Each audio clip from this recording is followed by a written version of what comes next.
So to continue with our program, our next presenter is Mr. Antonio Bardal, who is presenting his paper Lost in Translation, How Jargon Impacts Information Dissemination in Belize.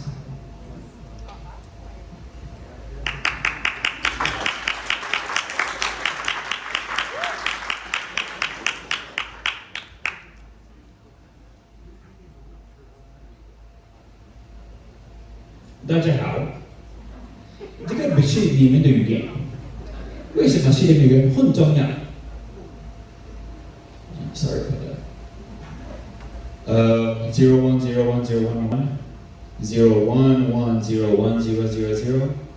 Nobody speaks binary? This language is enough for you. Why the correct language important? No profit about today?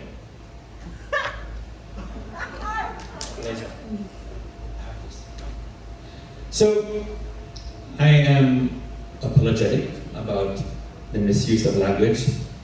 Those that you don't understand, the last thing I want you to do is not know what I'm talking about or leave you uncomfortable. So this is the real title of my paper, sort of. It's not on, stupid. It's almost the same, but it's keeping archaeology mysterious and how the jargon that you use acts as a gatekeeper for everyone else, and in this case, the people of Belize.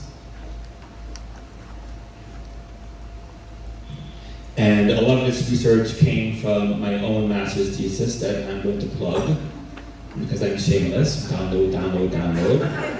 There are many different links that you can use to do so, and if you can't download it, send me an email and I will send you a copy. This is Adrian, who is in the front row, and he's been working with me since he was 13 years old.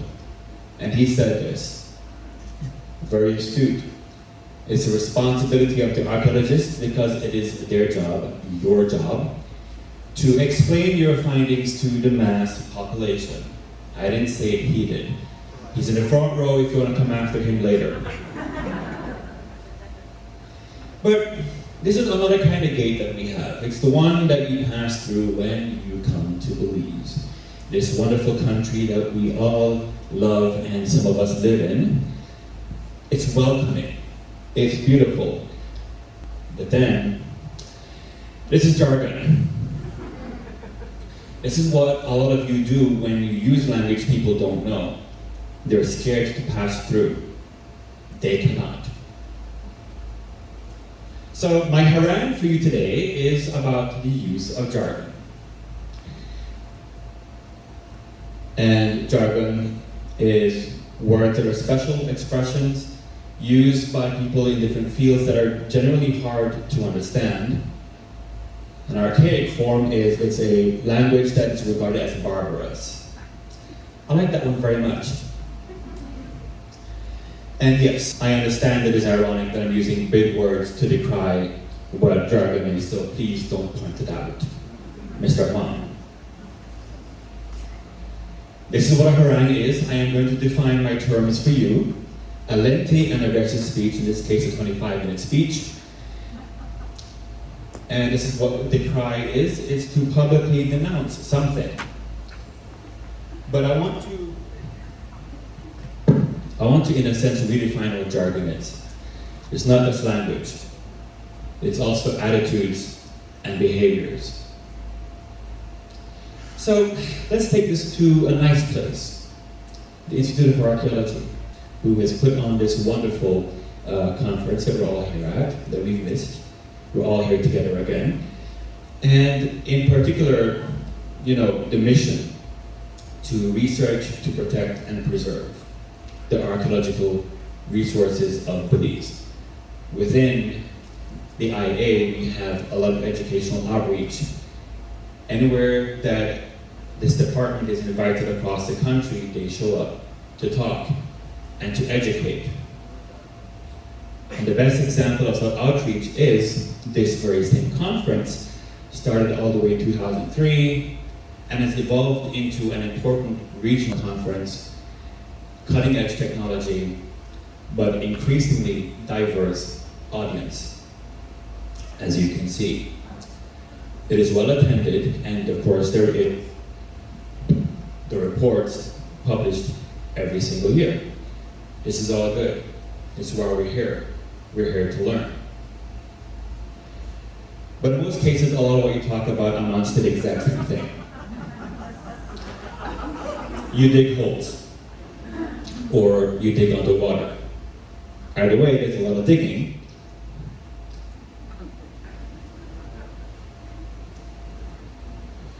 But then you have a lot of words that pop up. It took me over a decade to learn most of these things, and I imagine people who are in the audience who strolled out from the street, they were curious, students in the audience, who may not know what a lot of these things mean.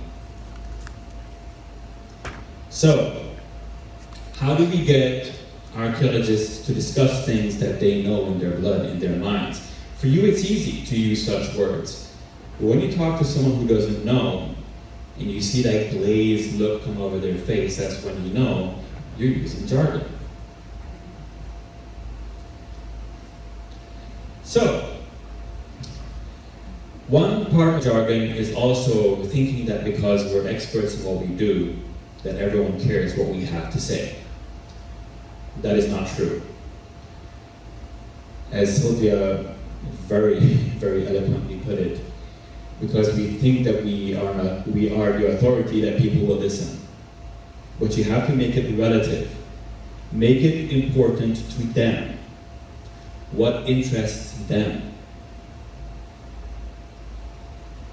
This is Miss Romariko, who is in the audience. She was a student of mine, and she told me she has the experience because she's a student and she reads and she writes. But she brought her dad to a conference and she had to translate from English to English and talk to her dad about things that were being done in a cave.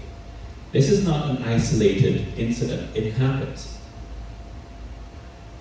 My friend April, who couldn't be here today, she told me that she always gives her students abstracts of papers coming up. And her students are like, ooh, I like this one, I like that one, I'm gonna go. And then they come and sit, and it takes a minute for them to realize that what's in the abstract is not what's in the paper. It's misrepresentative. They lose the interest. Or they talk so technical and so mechanical that they tune out. She also pointed out, as a student and a teacher herself, that a lot of education in Belize is not academic. We're not trained for that. We're not trained to read and write the way a lot of foreign, predominantly American students are.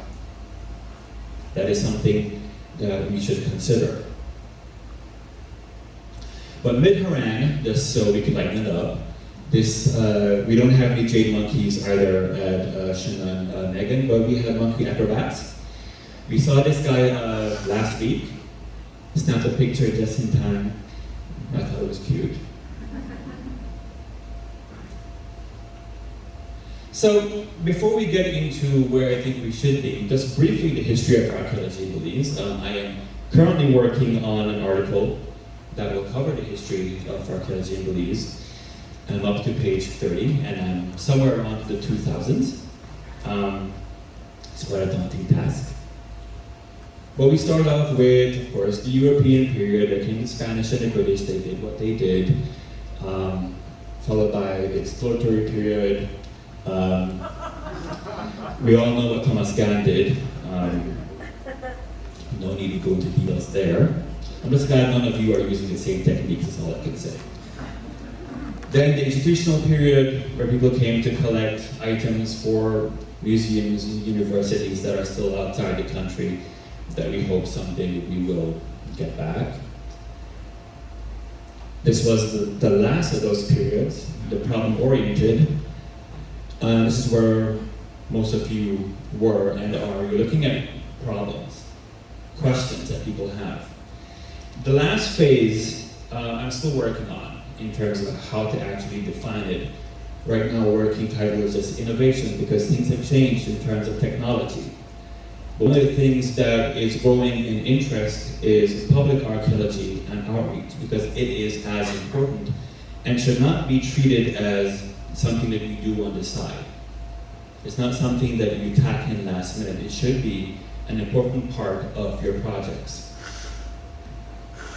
So, since many of you have images and videos of your artifacts and maps and LiDAR, I don't have any of those things.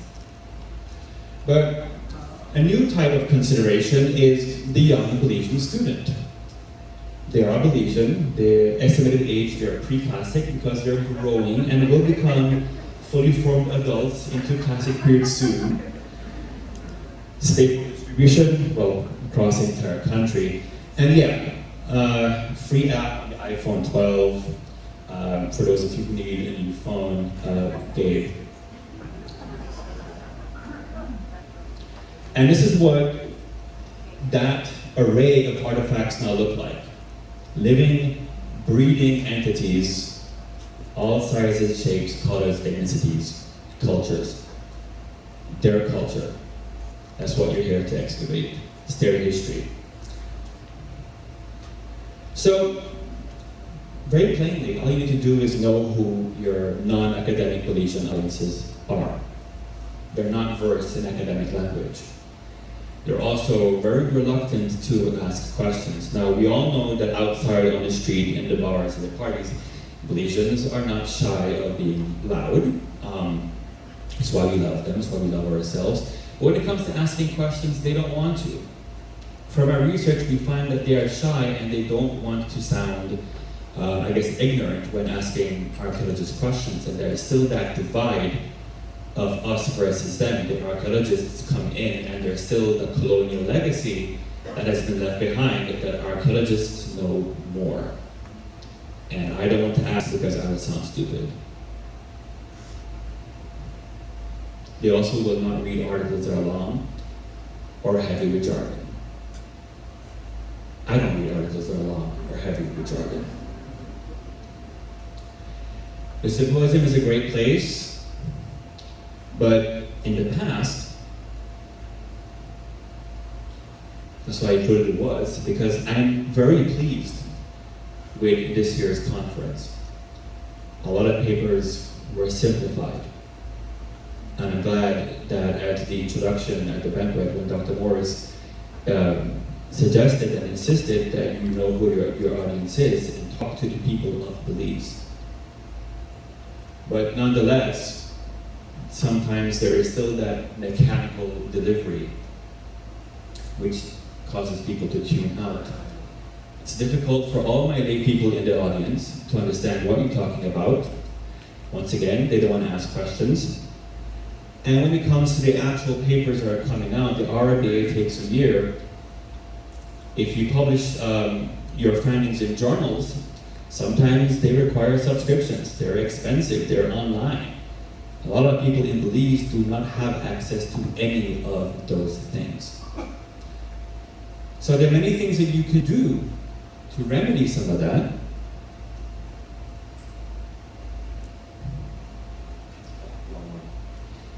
And it's important that you do, because the Belizean people need to be informed.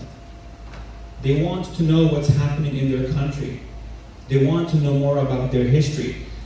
And as my colleagues, Dr. Kay and Sylvia presented, it is the cultural heritage of every Belizean. It helps to form their cultural identity. And so, it is important that they know what's going on in their backyards or across the country. So it is your job also to help them understand.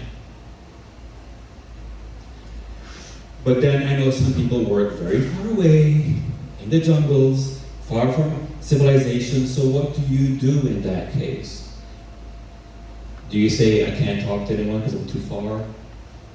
Find a community nearby, the next village you hit, the town, anybody, and inform them of your project.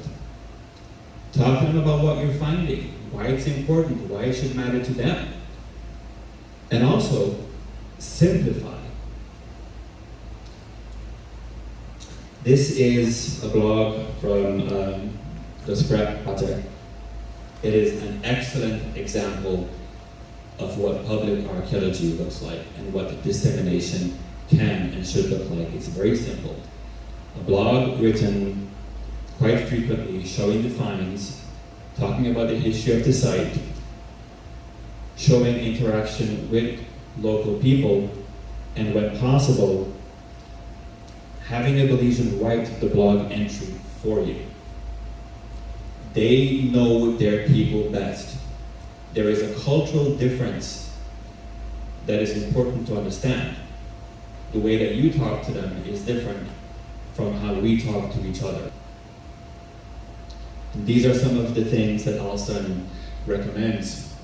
It's important because you need to educate people about the role they can play.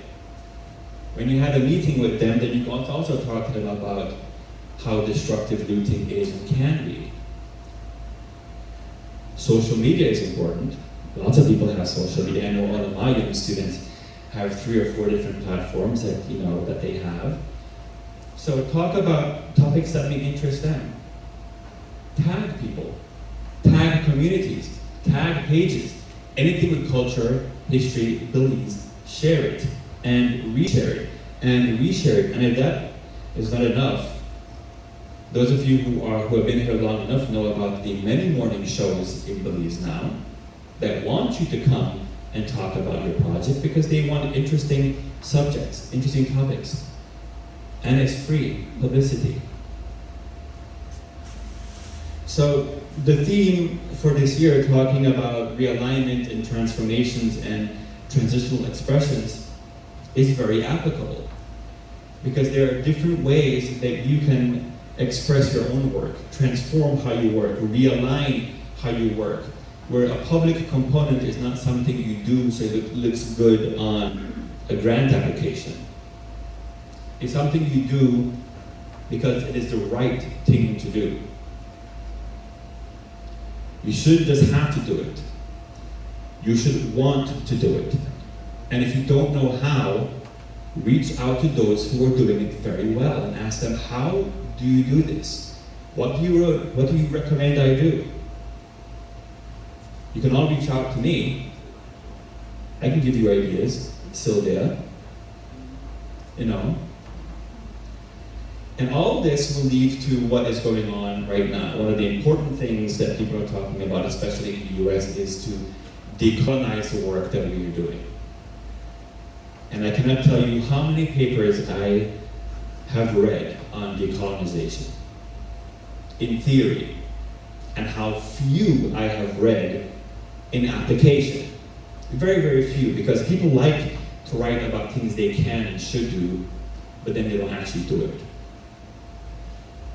So, while you care about these early Belizeans and their history and their stories, you should also care very much for these ones. Because it is also their story. It is also their culture. It is also their history that you have been given the privilege to come and excavate. It's not a right, it's a privilege. So do it for them. And I leave you with this once again, because it sums everything up. It is your job to explain what you find to the mass populations. Thank you very much.